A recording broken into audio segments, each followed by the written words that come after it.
Hello students, स्वागत है आप लोगों का डीडी ऑनलाइन चैनल पर। जैसा कि स्टूडेंट्स आप लोगों को पता है कि अभी हम लोगों का आरआरबी एनटीपीसी का एक मैथमेटिक्स का एनालिसिस चल रहा है, जिसमें हम लोग अलग अलग शिफ्टों में जो क्वेश्चंस पूछे जा रहे हैं उनको हम लोग एनालिसिस कराते हैं और जो क्वेश्चंस हमें स्टूडेंट्स के माध्यम से मिलता है। स्टूडेंट्स आज हम लोग इससे पहले भी मैंने अलग अलग डेटों में जो क्वेश्चंस पूछे गए थे अलग अलग शिफ्टों में मैथमेटिक्स के, उनको क्वेश्चंस को मैंने करवाए हैं, उनके वीडियोस अपलोडेड हैं और वो हमारे जो भी स्टूडेंट्स देखना चाहते हैं वो हमारे डिस्क्रिप्शन बॉक्स में जा करके या आई बटन पर क्लिक करके भी देख सकते हैं। तो इसके लिए आप हमारे चैनल को सब्सक्राइब करें तो आपके पास ऑटोमेटिकली इन्फॉर्मेशन आ जाएगा, आप उस पर देख सकते हैं इसकी। तो आज स्टूडेंट्स हम लोग 5 फरवरी को जो क्वेश्चंस पूछे गए थे उनको आज हम लोग एनालिसिस करेंगे और उसके टाइप्स को देखेंगे कि किस किस टाइप्स के क्वेश्चंस उसमें पूछे गए और कौन कौन चैप्टर को टच किया गया।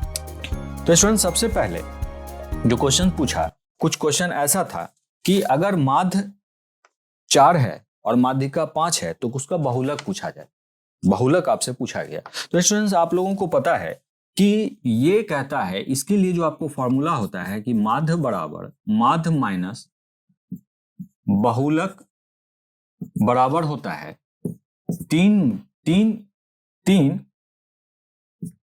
माध्य माइनस माध्यिका। माध्य माइनस बहुलक बराबर 3 गुने माध्य माइनस माध्यिका। यानी कि माध्य को ये स्टूडेंट्स याद रखिएगा, इसको मीन कहा जाता है इंग्लिश में, इसको मीन कहा जाता है और बहुलक को मोड कहा जाता है और ये माध्य तो आपने देख ही लिया, मीन कहा जाता है और माध्यिका का मतलब होता है मीडियन, इंग्लिश में ऐसा कहा जाता है। तो अब क्वेश्चन में कुछ ऐसा पूछा गया आपसे कि बहुलक पूछा गया, कहा कि अगर माध्य 4 है तो माध्य 4 है तो हमने 4 रख दिया। अब आपसे पूछा गया कि माध्यिका कितना है, वो 5 है और पूछा गया कि उसका बहुलक क्या होगा। तो बहुलक आप यहाँ पर लिख लीजिए, बहुलक मतलब मोड पूछा गया। तो आप यहाँ पर कर लीजिए कि आपका माध्य कितना है, 4 है और माध्यिका कितना है, वो है 5। तो आपको करना क्या, बहुलक की वैल्यू निकालनी है। तो आपको यहाँ पर ये 4 में 1 घटाएंगे, 5 घटाएंगे तो आपका ये हो जाएगा -3। तो आपको करना क्या है कि बहुलक बराबर जो हो जाएगा यानी कि मोड बराबर 4 -3 को इधर ले आएंगे तो ये 7 हो जाएगा। तो मतलब ये है कि बहुलक यानी मोड का मान जो आपका निकल के आएगा वो 7 आएगा निकल के। यही आपका फाइनल आंसर था। इसके लिए आप लोग ये फॉर्मूला जरूर से याद रखेंगे। ठीक है स्टूडेंट्स। नेक्स्ट क्वेश्चन है स्टूडेंट्स, आपसे पूछा गया कि एक आदमी 61 किलोमीटर की दूरी में से कुछ दूरी पैदल 4 किलोमीटर प्रति घंटा की रफ्तार से चलता है और शेष दूरी साइकिल से 9 किलोमीटर प्रति घंटा की रफ्तार से चलता है। तो कहता है कि उसने पैदल कुल कितनी दूरी तय की अगर इस पूरे प्रोसेस में, पूरे प्रक्रिया में उसे 9 घंटे का समय लगा।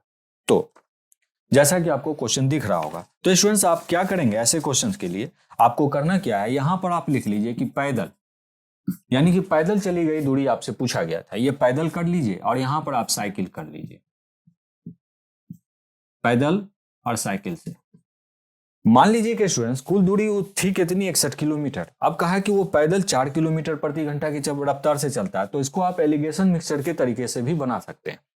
तो पैदल अगर चलता है तो वो 61 किलोमीटर की, अगर मानते हैं कि हम पूरी दूरी को, वो 61 किलोमीटर को वो पैदल ही चलता है, साइकिल से नहीं चलता, तो वो 4 किलोमीटर के हिसाब से कितना टाइम लेता है आपको पता है, समय बराबर होता है दूरी बटा चाल। तो चाल उसकी 4 किलोमीटर थी पैदल। अगर मानते हैं कि पूरी दूरी वो साइकिल से ही तय करता है तो साइकिल से पूरी दूरी 61 और साइकिल से वो किस स्पीड से जा रहा है, 9 किलोमीटर प्रति घंटा की रफ्तार से जा रहा है। अब उसको साइकिल से कुल इतना समय लगता और पैदल से कुल इतना समय लगता। अब टोटल जो प्रक्रिया है उस पूरे प्रक्रिया में उसको 9 घंटे का समय लगा था, तो 9 घंटा यहां लिख लीजिए। अब आपको करना क्या है कि 9 में 61/9 को घटा देना है और इधर 61/4 में इसको घटा देना है। तो आपको करना क्या है कि 9 को आप ऐसे घटा दीजिए, यहाँ पर 9 में 61/9 अगर आप घटाएंगे तो 9 9 में 81, 81 में 61 में से इसको घटाएंगे तो आपका कितना हो जाएगा, 20/9 हो जाएगा, 20/9 आपका हो जाएगा। और इधर कितना हो जाएगा, 9 चौके 36 और 36 61 में से इधर घटाएंगे तो आपका 25/4 हो जाएगा, 25/4।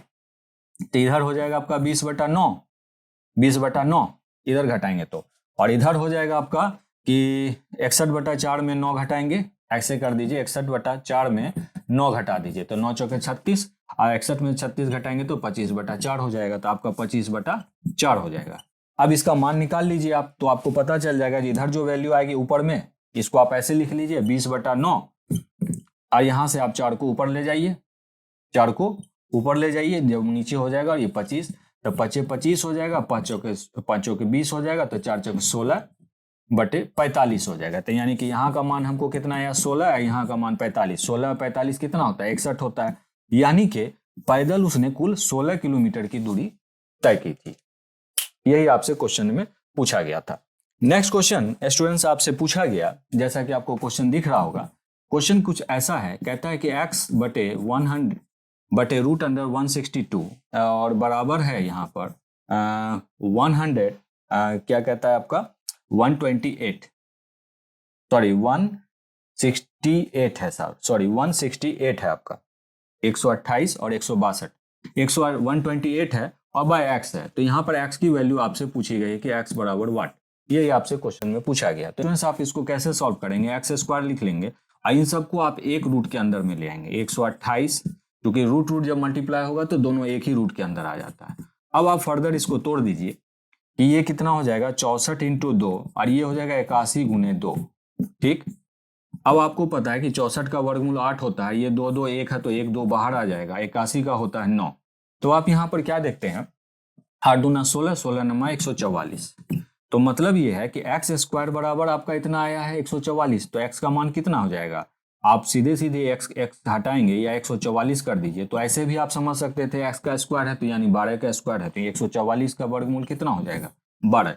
तो आपसे फाइनली यहाँ पर जो x की मान निकल के आई वो 12 निकल करके आई, ये आपसे पूछा गया था। नेक्स्ट क्वेश्चन स्टूडेंट्स आपसे पूछा जा रहा है कि एक ट्रेन बिना रुके 60 किलोमीटर प्रति घंटा के चाल से चलती है तथा रुक कर 40 किलोमीटर प्रति घंटा के रफ्तार से चलती है, तो 1 घंटे में वो कितना मिनट रुकी, यही आपसे क्वेश्चन में पूछा गया। यानी कि जब वो कंटिन्यू चलती है बिना रुके हुए तो उसकी चाल रहती है 60 किलोमीटर प्रति घंटा, लेकिन जब वो रुक करके चलती है तो उसकी चाल घट जाती है, यानी चाल घटती है, वो 40 किलोमीटर प्रति घंटा हो जाती है। तो यही पूछा जा रहा है कि प्रति घंटा वो कितने मिनट रुकी थी। तो स्टूडेंट्स ऐसे क्वेश्चंस के लिए आपको हमेशा याद रख लीजिए कि जो लिया गया समय जो यानी कि कितना मिनट रुकेगी वो टाइम बराबर जो होता है, यानी कि समय बराबर जो होता है कि पहला चाल आपका 60 था, अब वो कितना रुकी है हर घंटे, यानी कि रुकने पर उसकी चाल हो जाती है 40 किलोमीटर प्रति घंटा, तो 40 आप उसमें घटा दीजिए। और शुरुआती चाल थी कितनी, यानी कि वो 20 किलोमीटर प्रति घंटा रुकती है वो। अगर पहले हम कहें कि 60 किलोमीटर प्रति घंटा वो चलती थी और रुक करके 40 किलोमीटर हो गई, तो एक्चुअल में उसमें चाल में कमी कितनी है 20 किलोमीटर प्रति घंटा।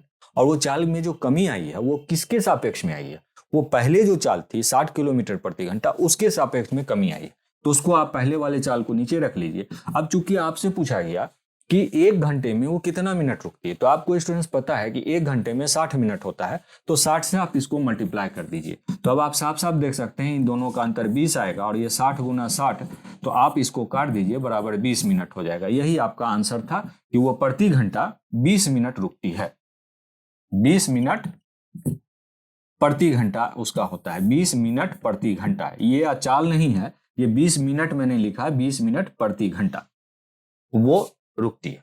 नेक्स्ट क्वेश्चन स्टूडेंट्स आपसे एक गुणनखंड दिया गया है जो कि कुछ ऐसा है, x² - x बराबर 20 है, 20 दिया गया है। तो इसमें इसका गुणनखंड पूछा है कि इसका गुणनखंड का आपसे निकालने के लिए कहा जा रहा है। तो आपको पता है स्टूडेंट्स कि ऐसे सिचुएशन में आपको हमेशा ध्यान रखना है कि आपको पूरा क्वाड्रेटिक इक्वेशन द्विघातीय समीकरण के तौर पर इसे सॉल्व नहीं करना है। अगर यहाँ कुछ न दिया जाए तो आपको करना क्या है, अब यहाँ पर आप क्या देखते हैं x और यहाँ देखते हैं 20।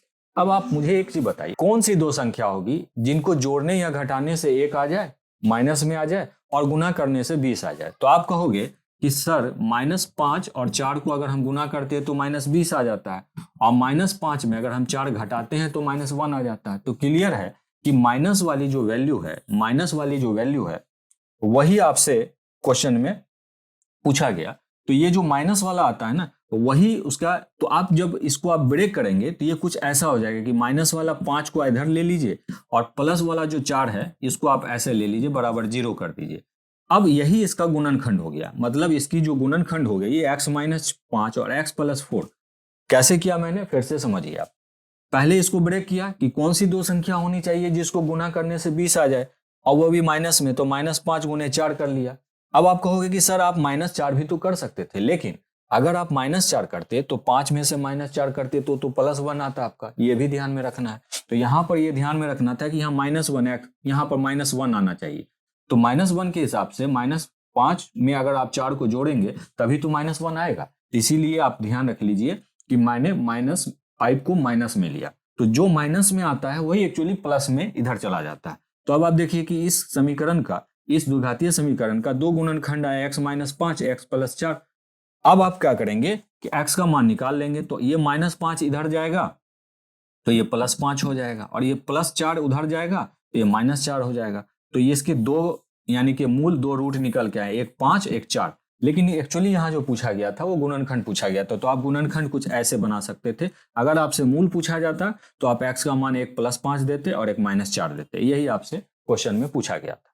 नेक्स्ट क्वेश्चन स्टूडेंट्स आपसे पूछा गया कि एक धन चक्रवृद्धि ब्याज की दर से खुद का 8 गुना हो जाता है 3 साल में, तो उसकी दर क्या है? उसकी दर क्या है? कहता है कि एक धन खुद का 8 गुना हो जाता है चक्रवृद्धि ब्याज की दर से 3 साल में। 3 साल में खुद का 8 गुना हो जाता है, तो कहता है कि उसकी चक्रवृद्धि ब्याज की दर क्या थी। यही आपसे क्वेश्चन में पूछा गया। तो स्टूडेंट्स ऐसे क्वेश्चंस को आप बड़ा इजी वे में आप सॉल्व कर लीजिए।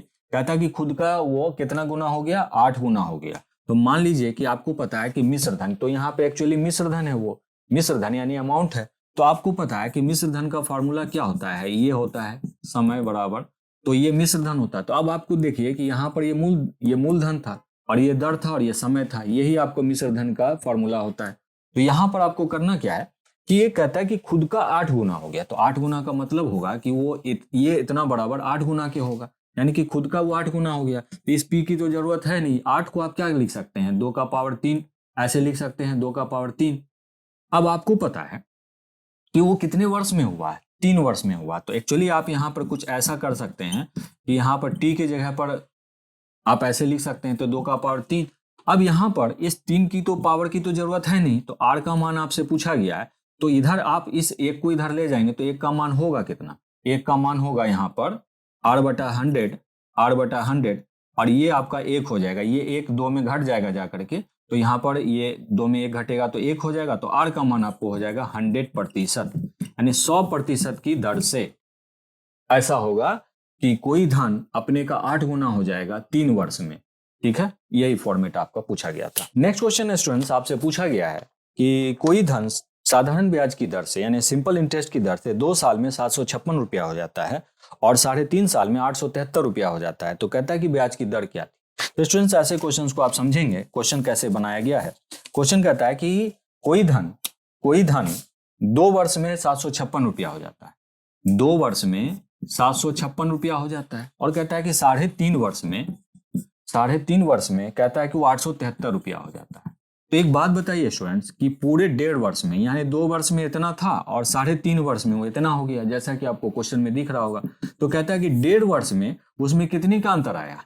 तो आप यहाँ से 873 में अगर आप इसको घटाएंगे तो आपको कुछ ऐसा मिलेगा, 6 7 13 और 5 1 6 और 7 1 8, यानी कि 117 रुपए का अंतर आएगा आपका। जो क्वेश्चन में ऐसा आपसे पूछा जा रहा है, जो क्वेश्चन का अंतर पूछ रहा है 117 रुपए का, यानी कि 1.5 वर्ष में कितने की बढ़ोतरी हुई है? 117 रुपए की बढ़ोतरी हुई है। तो 1 वर्ष में कितनी की बढ़ोतरी होगी? तो 1 वर्ष में बढ़ोतरी जो होगी वो 117/1.5 कर दीजिएगा। 1.5, तो 1.5 से अगर आप यहाँ हटाएंगे तो यहाँ पर आपका 10 बन जाएगा, यानी 5 दूना 10 5 तिया 15। अब यहाँ से आप इसको काट दीजिए कि 3 दूना 6, सॉरी 3 तिया 9 और 9 यहाँ से 2 निकलेगा, 3 9 17 39 दूना 78, यानी कि 1 वर्ष में जो आपका ये निकल करके आएगा, यानी कि जो साधारण ब्याज निकल के आएगा वो आएगा आपका 78 रुपया। अब कहता है कि क्वेश्चन में कहता है कि 2 वर्ष में वो जो धन है वो 756 हो जाता है। तो 1 वर्ष का अगर साधारण ब्याज 78 रुपया है तो 2 वर्ष का साधारण ब्याज क्या होगा? 78 गुना 2 यानी कि 156 रुपया। अब आप करिए कि 756 में से इसको माइनस कर दीजिए 156 रुपये को, तो आपको पता है कि ये जो 600 रुपया निकल के आया वो आया मूलधन निकल करके। तो अब आपको सिंपली दर पता चल जाएगा। तो दर बराबर आपको क्या करना है? दर बराबर सिंपली आपको लिख लेना है, क्योंकि 1 साल का आपको ब्याज कितना दे रहा है? 78, तो आप सीधे सीधी कर दिए 78 गुना 100 अब बटे में मूलधन कर दीजिए। तो आपको दर पता चल जाएगा। चूंकि एक ही वर्ष का, तो एक यहाँ लिखिए ना लिखिए उससे कोई फर्क नहीं पड़ रहा है। चूंकि एक वर्ष का आपको यहाँ पता चल गया है कि एक वर्ष का जो साधारण ब्याज है वो है आपका 78 रुपया। तो यहाँ से आप इसको सॉल्व कर लेंगे तो यहाँ से आपको दर पता चल जाएगा। 6 कम 6 6 तिया 18, 13 6 के 78 होता है। तो 13% आपको दर निकल करके आया। यही क्वेश्चन में पूछा गया था। नेक्स्ट क्वेश्चन स्टूडेंट्स आपके बीच है जो कि कोऑर्डिनेट ज्योमेट्री से पूछा गया क्वेश्चन है। कहता है कि त्रिभुज का क्षेत्रफल 5x कहता है कि 7y बराबर 35 है। कहता है त्रिभुज का क्षेत्रफल के द्वारा जो बनाया गया है वो एक्चुअली क्षेत्रफल जो है वो कहता है कि क्षेत्रफल कहता है कि c²/2ab है। तो कहता है कि क्षेत्रफल कितना होगा, क्षेत्रफल बराबर है c²/2ab। अब ये जो कोऑर्डिनेट ज्योमेट्री से जो क्वेश्चन पूछा गया है ये आपका कुछ क्वेश्चन इस तरीके से बनेगा। इसका क्षेत्रफल आप कैसे निकालेंगे यहाँ समझ लीजिए स्टूडेंट्स। एक बात का ध्यान रखेंगे स्टूडेंट्स कि यहाँ पर आपको दो एक्सिस बनाना होगा, दो अक्ष बनाना होगा। ये आपका एक्स एक्सिस हो गया, ये आपका वाई एक्सिस हो गया। अब कहता है कि एक्स एक्सिस कहता है कि पहले आपको यहाँ पर ये समझना पड़ेगा कि इस फॉर्मेट को आप कुछ ऐसे लिख सकते हैं क्या कि x/7 और y/5 बराबर 1। अब आप यहाँ पर कहेंगे कि सर ये आप इसको ऐसे कैसे लिख सकते हैं, तो आप समझिए मैं इसको सॉल्व करके बता रहा हूँ कि इसको अगर आप 7 और 5 का एलसीएम लेंगे तो 7×5 = 35 होगा। तो 7×5 = 35 बराबर 5x हो जाएगा, 5×7 = 35 बराबर ये हो जाएगा और ये बराबर 1 हो जाएगा। तो आप इसको ऐसे लिख सकते हैं 5x 7x बराबर 35। तो इसी वजह से मैंने इसको ऐसा समझाने के लिए यहाँ पर दिया कि इसी चीज को आप यहाँ पर ऐसे लिख सकते हैं x/7 + y/5 बराबर 1। तो ये जो फॉर्मेट बना आपका, तो यहाँ पर आप देखिए ये इसको एक्स एक्सिस पर कितने कहाँ पर क्रॉस करता है। यहां से मान लीजिए कि मैंने क्रॉस किया तो ये आपको 7th पॉइंट पर क्रॉस करता है और वाई एक्सिस पर ये 5th पॉइंट पर क्रॉस करता है, यानी कि यहां पर क्रॉस करता है। तो हम कहेंगे ये तो आपका एक 90 डिग्री का एंगल बनेगा यहाँ पर, क्योंकि ये परपेंडिकुलर है, दोनों एक्स एक्सिस और वाई एक्सिस एक दूसरे पर परपेंडिकुलर है। तो यहाँ पर आपको पूछा गया कि इसी त्रिभुज का, जैसा कि आपको क्वेश्चन में दिख रहा होगा, त्रिभुज का क्षेत्रफल पूछा गया और क्षेत्रफल को इस तरीके से रखा गया। तो यहाँ पर स्टूडेंट्स आपको ध्यान में रखना होगा कि ये जो फॉर्मेट आपका बना, अब ये आपको पता है कि समकोण त्रिभुज का जो क्षेत्रफल होता है वो यहाँ पर 5 इसमें काटा, तो यहाँ पर आप 7 में काटा, तो यहाँ से यहाँ तक की वैल्यू आप क्या ले लेंगे 7, और यहाँ से यहाँ तक की आप ले लेंगे 5, क्योंकि 5वें पॉइंट पर काटा है। तो आपको पता है कि त्रिभुज का क्षेत्रफल होता है कितना, क्षेत्रफल बराबर होता है, यानी कि किसका, समकोण त्रिभुज का जो क्षेत्रफल होता है हाफ गुने आधार गुने ऊंचाई, हाफ गुने आधार गुने ऊंचाई। आपको पता है कि आधार कितना लिया गया 7 और ऊंचाई कितना है 5, तो 7×5 = 35, 35/2, यानी कि इसका क्षेत्रफल जो आया 35/2 आया। अब ऐसे भी कर सकते थे और आप ऐसे भी कर सकते थे। अब इसके लिए स्टूडेंट्स आपको एक चीज का ध्यान रखना पड़ेगा कि ये कुछ आप इसको एक फॉर्मेट बना लीजिए ax by और c। अब आप देखते हैं कि ax + by बराबर c के, ये फॉर्मेट। अब यहां पर देखिए कि यहां पर a के जगह पर आपको कितना लिया गया 5, और b के जगह पर कितना लिया गया 7, और c के जगह पर कितना लिया गया 35। अब आप इस तरीके से भी एरिया निकाल सकते थे क्षेत्रफल, और इस तरीके से भी निकाल सकते थे। तो यहां पर आपको c² दिया गया, तो c की वैल्यू है क्या, c की वैल्यू है 35। तो आपको करना क्या है 35 × 35 कर लेना है, ठीक। और यहां पर 2ab दिया गया, तो a का मान है कितना 5 और b का मान कितना है 7। तो आप क्या करेंगे 5×7 = 35, तो एक 35 यहां से काट दीजिए, ये 35 5×7 = 35 होगा, 35 और 35 कट गया तो 35/2 बच गया। आप ऐसे भी लिख सकते हैं, आप चाहें तो इस फॉर्मेट पर भी रख करके बना सकते हैं, आप चाहें तो इस फॉर्मेट पर भी रख करके बना सकते हैं। नेक्स्ट क्वेश्चन स्टूडेंट्स आपसे पूछा गया क्वेश्चन कुछ ऐसा देता है कि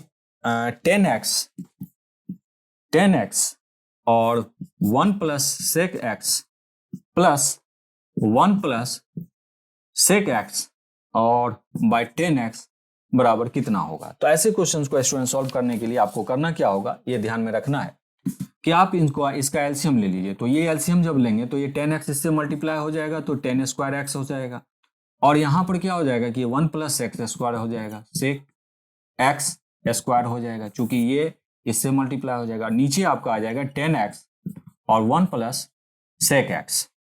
अब स्टूडेंट्स आपको पता है कि एक रिलेशन होता है जो आप यहाँ पर ये देखेंगे कि सेक स्क्वायर थीटा और माइनस टेन स्क्वायर थीटा बराबर होता है 1 के।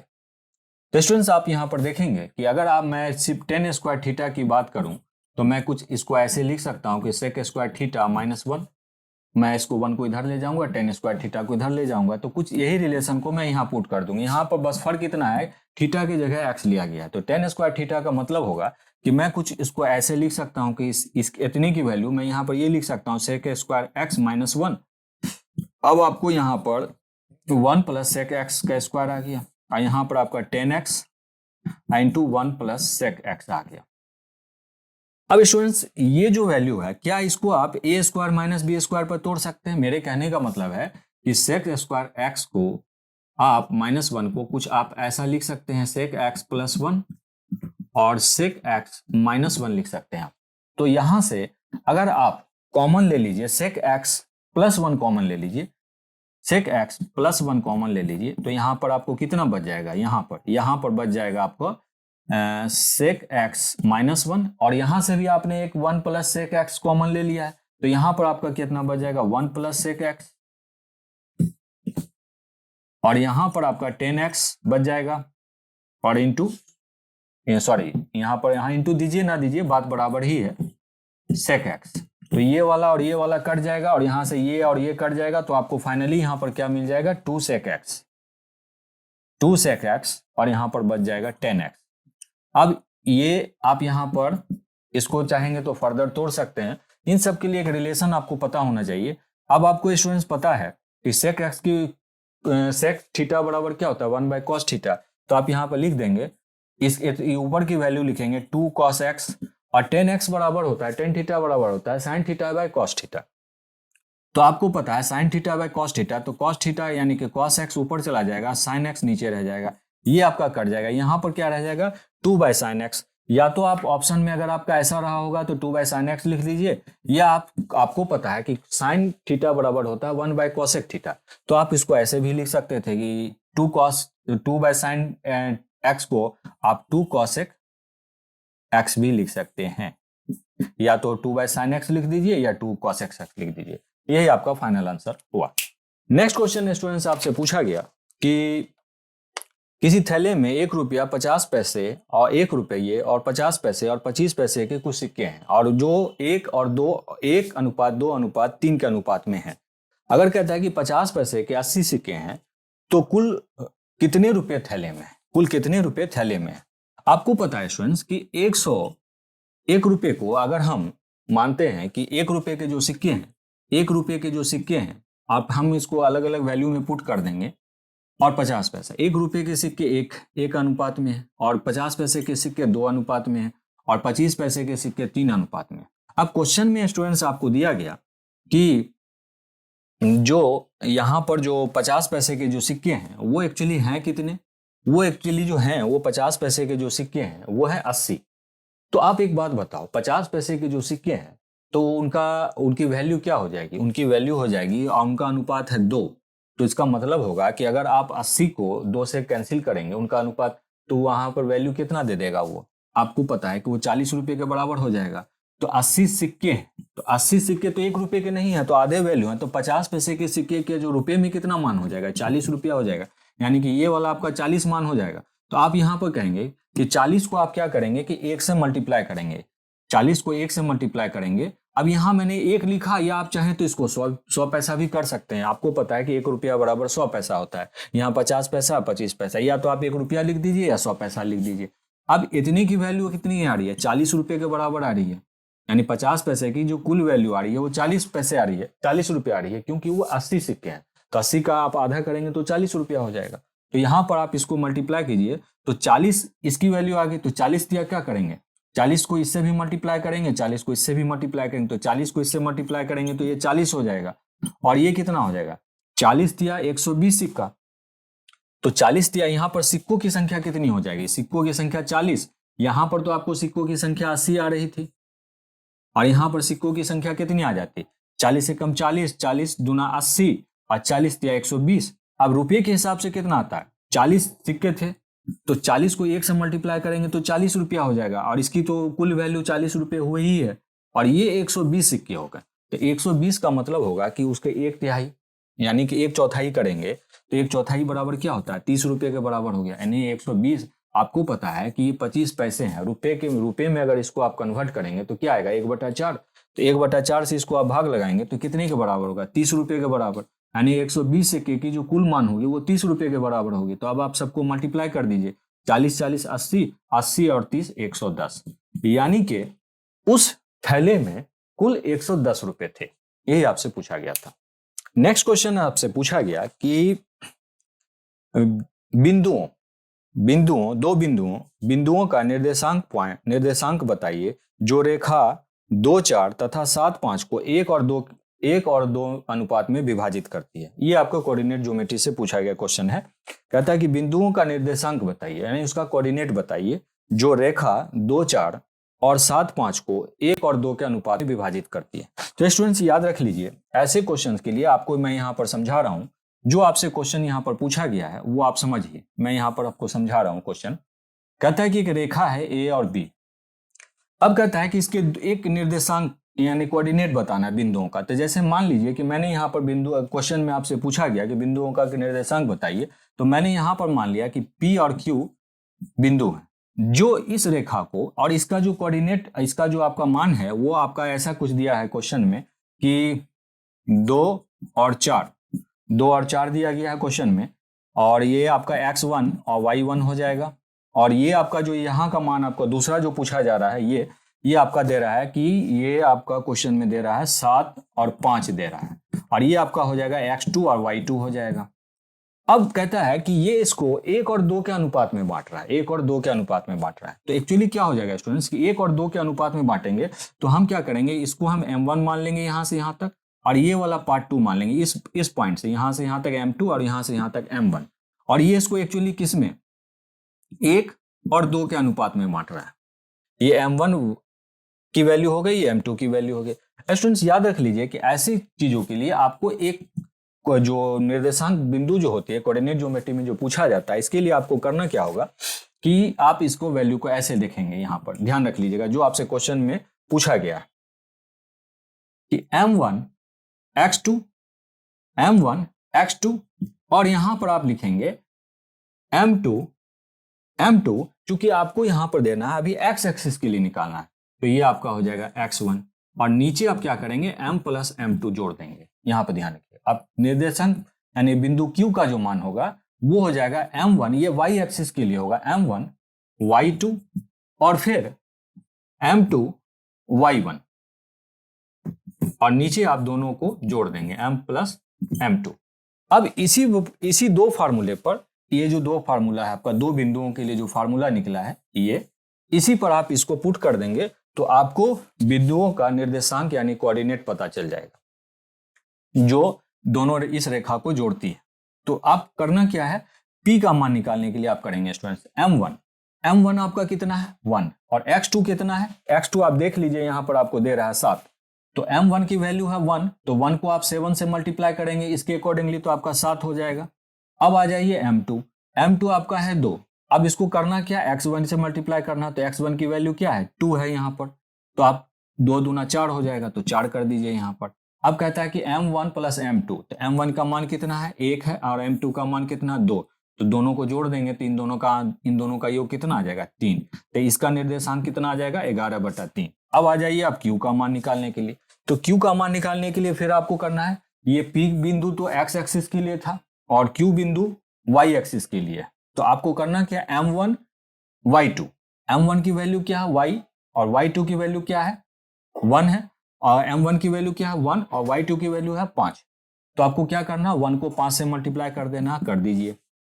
अब आ जाइए m2 है 2 और y1 से करना, तो y1 की वैल्यू है कितनी 4, तो 4 दूना 8, और नीचे तो वही आ जाएगा इन दोनों का जो मान आया थे यानी कि 3, तो यह हो जाएगा 8 5 13/3।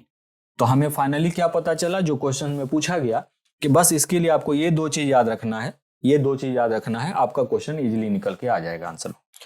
क्वेश्चन को मैं दोबारा से रिपीट कर दूं, क्वेश्चन कहता है कि बिंदुओं का यानी इन बिंदुओं का जो ये बिंदु PQ है, इसका निर्देशांक बताना है, यानी कोऑर्डिनेट पॉइंट बताना है आपको, जो रेखा 2, 4 और 7, 5 को 1 और 2 के अनुपात में विभाजित करती है। तो यही आपको P और Q का मान पूछा गया।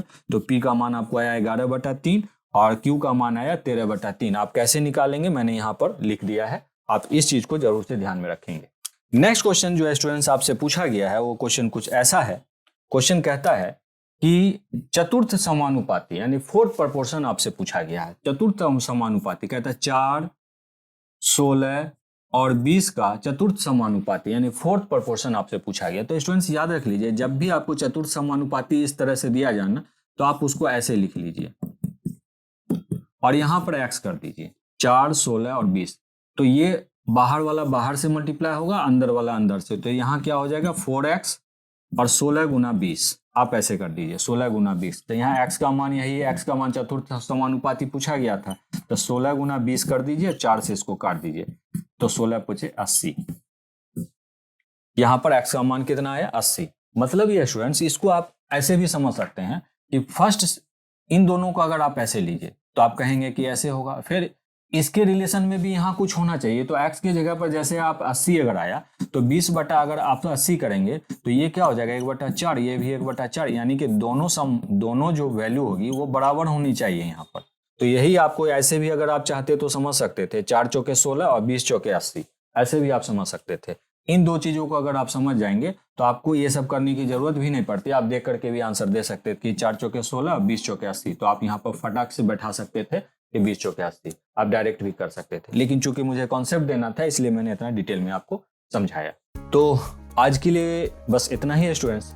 फिर मैं 6 फरवरी के जो क्वेश्चंस होंगे, 6 फरवरी को जो एग्जाम होगा उसके क्वेश्चंस में आपके बीच में लेकर के आऊँगा। हाँ स्टूडेंट्स, जाने से पहले मैं यही कहना चाहूँगा कि आज जैसा कि आपने अभी देखा कि लास्ट में आपको कोऑर्डिनेट ज्योमेट्री से भी क्वेश्चंस पूछे गए, तो जो मैंने बताए हैं आप कोऑर्डिनेट ज्योमेट्री से भी आरआरबी एनटीपीसी क्वेश्चंस पूछ रही है। तो आप इस पर भी फोकस करेंगे और इसके लिए भी मैं आपको जो क्वेश्चंस आते जाएंगे मैं उसका कॉन्सेप्ट बीच बीच में आपको देता जाऊँगा। हालांकि बहुत डिफिकल्ट क्वेश्चन नहीं पूछा जा रहा है, क्वेश्चन ईजी ही है।